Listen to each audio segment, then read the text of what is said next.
you realize, man, that's going to change the way the world works. And so if you're trying to stick to XRP, XLM, and XDC, ones like IOTA make it quite difficult to keep those blinders on.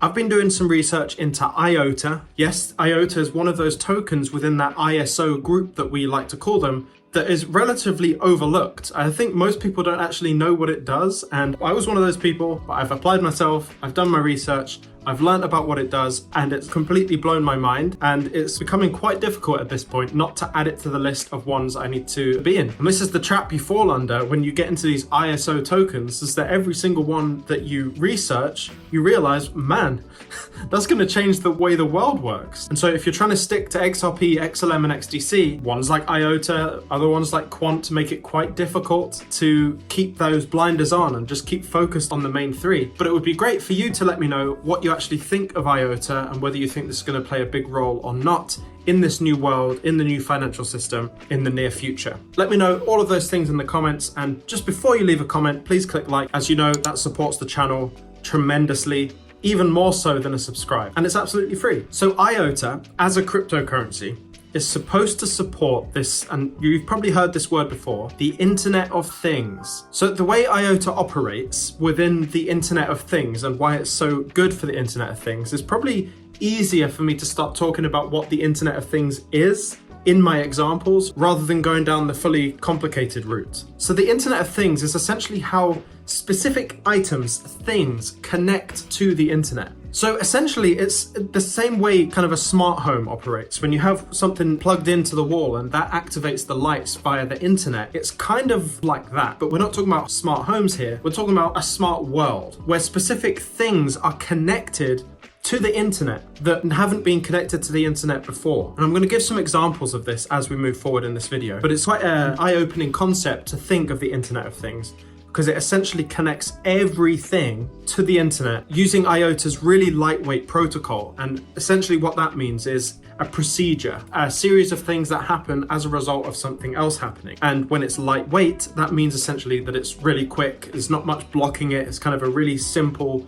and easy to execute protocol. So IOTA has this structure, this data structure, called the Tangle. And what the Tangle does is it allows for really fast and free microtransactions. Yes, you heard me right, free. So it doesn't cost anything. There's no gas fee, there's nothing. It just costs nothing. It works within micropayments, which is quite different to the way normal blockchain works, where it's based on a block by block transaction record in order to process all of those transactions. IOTA's Tangle doesn't do that. It's a whole different thing. It's a new classification. Shouldn't even be called a blockchain. And by using the Tangle, it can theoretically upscale the amount of transactions it can do to an unlimited degree. So there is actually no limit on the TPS, transactions per second, using the Tangle. And what's really, really crazy about all of this is that it can do it, drum roll, without the internet. It does it without the internet. It has that capability. So this whole data structure, the speed, the cost effectiveness of it, essentially that it's free, suits itself to this whole new world, the Internet of Things. So what I want to do is I want to give 4 or 5 examples of how IOTA is going to be used in this new world as we move forward. I'll also explain why it's necessary to make this switch into the IOTA, the Tangle situation, this whole technology, from the old technology. I'll also explain why XRP and IOTA would be different and where they operate and the differences that they operate within. And also I'll do the same for XLM, because by now when I'm talking about payments and it's free, you start to form these questions in your mind. Okay, well, is this going to take over XRP or XLM? Well, I'll answer all of that. So one way that we can look at the way IOTA would be used in the real world is to think about a company like Amazon. This falls within the whole area of supply chain management. So, you know, when you order from Amazon, you get updated on what the status of the shipment is, right? Where it is. Is it located in this town?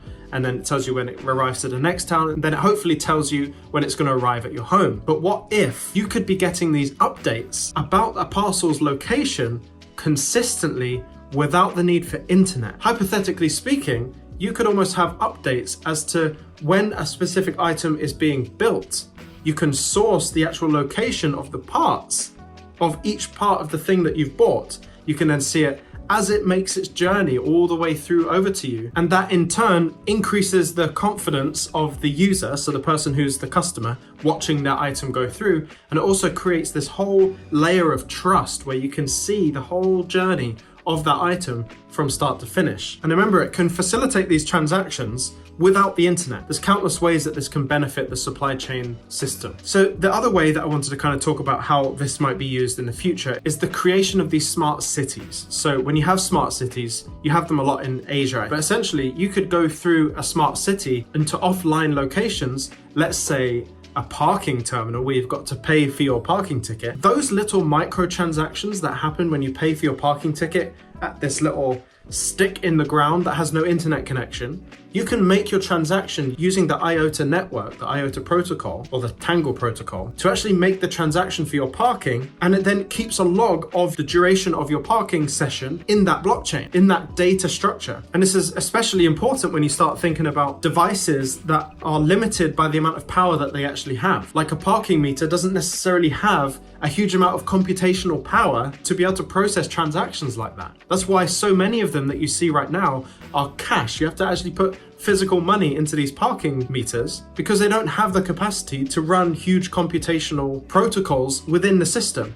But because the IOTA system, the protocol, is super lightweight, meaning it doesn't need much computational power to execute transactions, you can actually house an IOTA terminal within these small structures, within these small things like a parking meter, in order to transfer money and transact using IOTA to pay for micropayments like that. The one that I thought was the coolest way to imagine all of this is how IOTA could potentially link in with a company like Tesla. How does it do that? Well, just like I said, with all those small computational power devices, the way that it would interact with the automotive industry would be phenomenal. It would be in all of the traffic lights. It would be in all of the cars, telling you how far away you are from the next car, ultimately reducing traffic through this AI learning system that Tesla already have. It would also be able to advise you even quicker for all the cars, very cheaply, to tell you what the best route right now to take through a city is, so you hit all of the green lights. I know that Audi, for example, are using a technology just like that, where they link in with the traffic light system to do just that, to navigate through your journey with only green lights based on the timing. And it will redirect you if you're about to hit a red light, and it's fascinating. But what if that was cheaply, inexpensively shared among all of the cars on the road? How much smoother would the traffic go?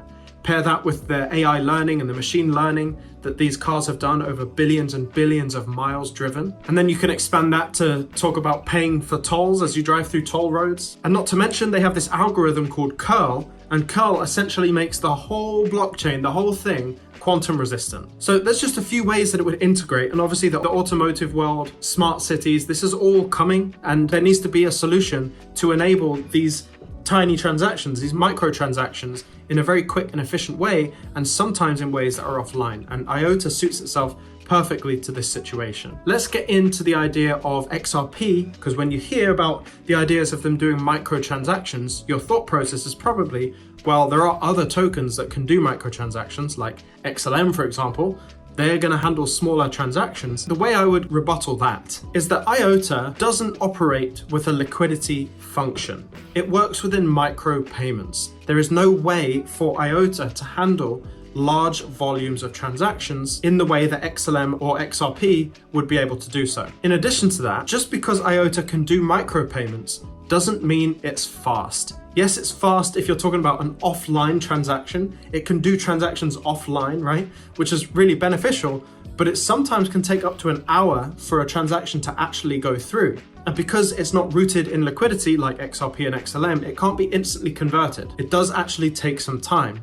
So in the environment where you've got these offline situations, parking meters, it's okay for things to be a little bit delayed, but they are not handling large volumes of transactions. They're not handling high value transactions either. There is obviously other protocols and other systems that would be in place for those types of transactions. When you're transacting trillions in a day, well, that's going to be handled by XRP. When you're handling person-to-person transactions and person-to-merchant, whenever you're buying something in a shop, that's going to be XLM. But whenever you're paying for a parking ticket, or you're driving through a toll, or you're doing anything engaging with the road and the traffic systems and all of that, that's all going to be using IOTA. Then just to expand the horizon of this ecosystem, when you're talking about agreements made, like mortgage agreements and all of those types of things that need contracts. Basically, every interaction that we have is a contract when we have that interaction with another person, and that would be run by XDC, the smart contract platform. You can see now how none of these things are competing.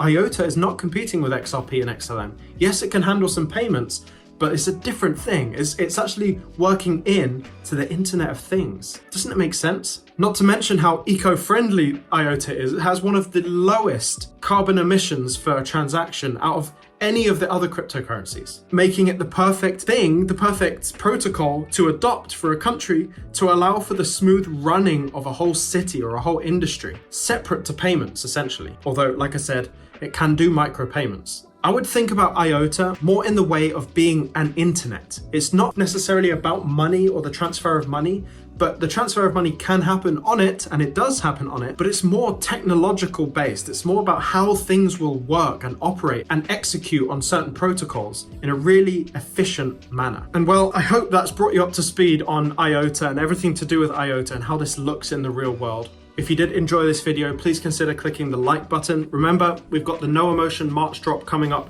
really soon. It's coming really quick. Just go to noemotion.com. The link is in the description. Next week, I'm going to show one of the new designs on the website, so make sure you go over there, register to let me know that you want to be informed when that design comes out and when the launch drops. Again, that's noemotion.com. Remember, if you are enjoying this and you want to get more value from the community and myself, consider joining as a member. You can click the join button next to the subscribe button if you're on a computer. And if you just want to join and you're on a mobile, the link is in the description as well. And if you want more IOTA content, please let me know, because I can just dig in and research. I've had lots of fun researching IOTA this time around. So if you could suggest, if you want other things for me to look into for IOTA to explain, then I'm more than happy to do so. Stay emotionless out there, and I'll see you in the next one.